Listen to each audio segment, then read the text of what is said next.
வீரன் Alagumuthu cone. British tank மூலமா கொல்லப்பட்ட சுதந்திர போராளி. அழகுமுத்து கோன் 1710 ஜூலை 11ஆம் தேதி பிறந்தார். இந்தியாவின் முதல் சுதந்திர போராளிகளில் ஒருவரா புரட்சியாடினர். இவர் எட்டயபுரம் மற்றும் கட்டலாங்குளம் பகுதிகளுக்கு தலைவரா இருந்தார். எட்டயபுரத்தின் தலைவா ஜெகவீரம் எட்டப்பன் பிரிட்டிஷ் அரசுக்கு எதிராக கிளர்ச்சி செய்தார். அவர் கிராமத்தினர் யாரும் வரி கொடுக்க கூடாது அப்படின்னு கட்டளையிட்டார். நம்ம நாட்டுக்கு வந்து வியாபாரம் பண்ற வெளிநாட்டுக்காரங்க கிட்ட நாம ஏன் வரி கொடுக்கணும் அப்படின்னு பிரிட்டிஷ் அரசுக்கு கடிதம் எழுதினாரு. அதனால கம்பெனிக்கு வரி வசூல் செய்ய முடியல. அப்போ பிரிட்டிஷ் அரசு கான் சாகிப்னு ஒருத்தர குப்புற வேலைக்கு வச்சு பெரிய ஆள்கார படைய வேளையில் வச்சாங்க. அழகுமுத்து கோன் நகரத்தைச் சுற்றி இளைஞர்களை கூட்டி பிரிட்டிஷ் ஆட்சிக்கு எதிரா போராட திட்டமிட்டார்.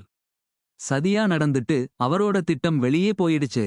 1759 ஜூலையில 300 குதிரைப்படையும் 700 காலாட்படையும் கொண்ட போராட்டத்தில் பிரிட்டிஷ் மற்றும் மருதநாயகம் கூட்டணியுடன் போர் நடந்தது. பிரிட்டிஷ் அழகுமுத்து கோனை துப்பாக்கி வாயில கட்டி கொன்றது. அவரோட போராட்டம்தான் 1799 இல் வீரபாண்டிய கட்டபொம்மன் கிளர்ச்சிக்கு முக்கியமான தூண்டுகோலா இருந்தது.